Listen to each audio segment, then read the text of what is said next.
Distiller, diagnostiquer, toute une marche à suivre pour mesurer des résultats parfois surprenants.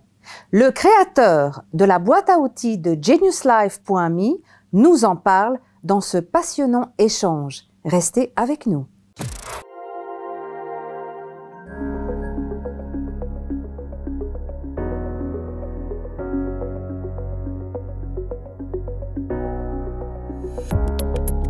André de La Fontaine, bonjour, bienvenue avec nous. Vous êtes le créateur de la boîte à outils GeniusLife.me.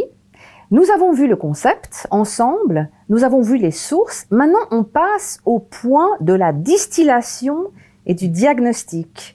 Ces mots très scientifiques, est-ce que vous pouvez nous en dire un peu plus? Oui, effectivement. Donc, la distillation, c'est de faire le tour de l'ensemble des zones de génie perçues par d'autres personnes autour de nous et ensuite de les résumer à 3, 4, 5 angles, autant différents les uns des autres, qui résument parfaitement nos propres zones de génie.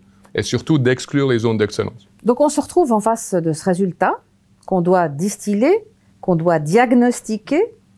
Qu'est-ce qui se passe en termes d'action, de réaction, de comportement face à ça qu'un individu trouve avec ce résultat? Oui, une fois que nous avons effectivement ces 3, 4, 5 zones de génie qui nous correspondent, nous commençons à mesurer heure par heure pendant la semaine le temps que nous y passons.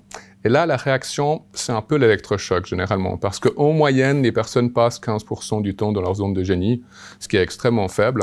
Et du moment qu'elles comprennent le gaspillage de leur temps, mais aussi de leur énergie et du sens qu'elles donnent à leur travail, dès lors, elles mettent quelque chose en place pour pouvoir faire des changements assez importants. Vous aviez dit que, en fait, quand on passe beaucoup de temps, ce qui est le cas de la plupart des gens dans les zones d'excellence versus les zones de génie, c'est très fatigant. Quels sont les défis, justement, qu'un individu qui suit votre formation et qui se découvre ou qui se confirme finalement cette magnifique découverte, quelle est sa réaction et quels sont les défis auxquels il va devoir faire face? Oui, alors au fil des passés 100 participants qui ont participé aux ateliers jusqu'ici, j'arrive à voir 3 barrières principales qui empêchent les personnes de passer du temps dans leur zone de génie, la majorité du temps. La première, c'est que la zone de génie est très différente de la zone d'excellence, bien que de l'extérieur, elles peuvent être confondues, parce que les deux, je suis bon là-dedans, entre guillemets. Je suis meilleur que d'autres personnes dans ces tâches. Mais certaines vont me drainer l'énergie, d'autres vont me donner l'énergie. Donc déjà, c'est de différencier. Ça, c'est la première étape de l'atelier. La deuxième, c'est le fait que dans l'inconscient collectif, nous pensons que quelque part, nous devons souffrir pour être bien payés. Et plus les personnes sont bien payées d'ailleurs, moins elles ont de facilité à passer du temps dans leur zone de génie. Elles sont déjà tellement bien payées et en plus, tellement de personnes aimeraient avoir leur poste que du coup, elles se disent « mais je vais pas encore me plaindre que ça me donne pas d'énergie, que j'ai pas de plaisir, que je vois pas de sens ». Donc, plus les personnes montent dans la hiérarchie, je vois quand même une corrélation qu'au moins de temps, elles se permettent même de se poser la question par rapport aux zones de génie. La troisième barrière, c'est les peurs. Le peur, le qu'en dira-t-on? Si je devais changer quelque chose de mon métier, est-ce que mon entourage est quand même OK? Est-ce que les vues d'autres personnes, de la société, de ma famille, correspondent quand même à le rêve que j'ai moi, plutôt que le rêve de quelqu'un d'autre? On parle d'individus, on parle de managers d'équipe, on parle d'entrepreneurs. Est-ce que toutes ces personnes sont concernées d'une part par cette formation, puis par ce cheminement? Oui, alors je pense que les 3 catégories que vous citez très bien sont tout à fait concernées. Moi, où je vois le plus gros impact, c'est lorsqu'un manager implémente les zones de génie dans son équipe. C'est-à-dire que les personnes de sa propre équipe commencent à échanger des zones d'excellence, leur zone d'excellence contre la zone d'excellence de quelqu'un d'autre, pour simplement augmenter le temps dans la propre zone de génie. Et là, c'est vraiment de la magie. Là, il se passe quelque chose de magique parce que l'équipe elle-même devient beaucoup plus soudée, beaucoup plus efficiente.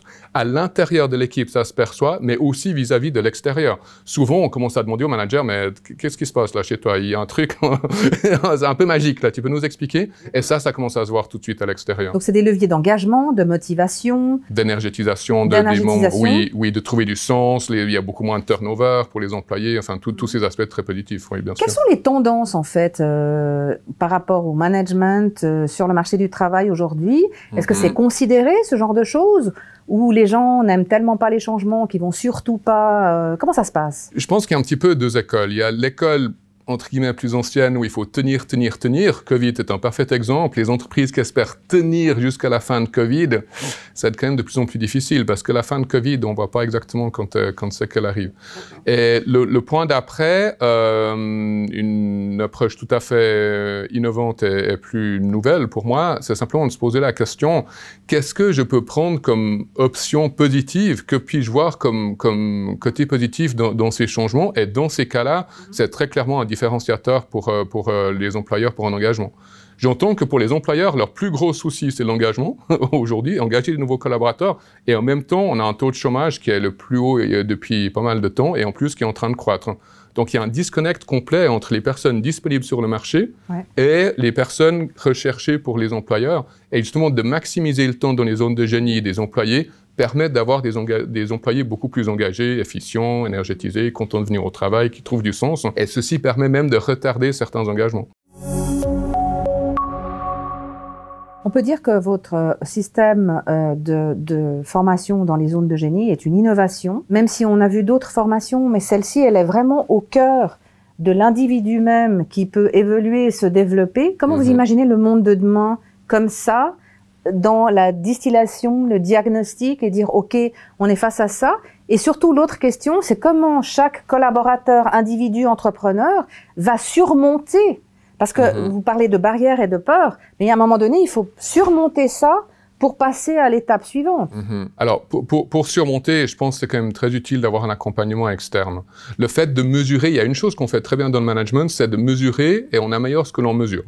Donc, si on connaît même pas nos zones de génie versus nos zones d'excellence et encore moins le temps qu'on y passe, ben, ça va être difficile de faire un changement. Donc, c'est mesurer. Une fois que nous avons fait le diagnostic de l'état actuel, commencer à mesurer et vérifier la croissance de ce temps. Et ensuite, du point de vue du management, le fait de se faire quand même accompagner par une personne, un regard extérieur, moi, ça m'a été extrêmement utile dans mes nombreuses reconversions de carrière et je vois à quel point c'est utile pour d'autres personnes aussi. Que ce soit en équipe, idéalement une équipe à la fois, mais aussi en individuel. Là, le changement peut venir d'en haut, d'un chef d'entreprise qui comprend cette puissance, peut venir de manager qui veut effectuer ces changements dans son équipe, et je le vois aussi venir depuis en bas, des employés qui font ces changements pour eux, se rendent compte de la puissance, leur entourage commence à avoir des différences, et dès lors amène ce savoir-faire à l'intérieur de l'entreprise. Ça, c'est tout à fait possible aussi. On va finir sur cette note positive. André de La Fontaine, merci beaucoup. À très Manuela. bientôt. À bientôt. Merci pour votre temps, on vous souhaite le meilleur. Cette interview est en participation avec Dukascopy TV. On vous dit à bientôt, restez connectés.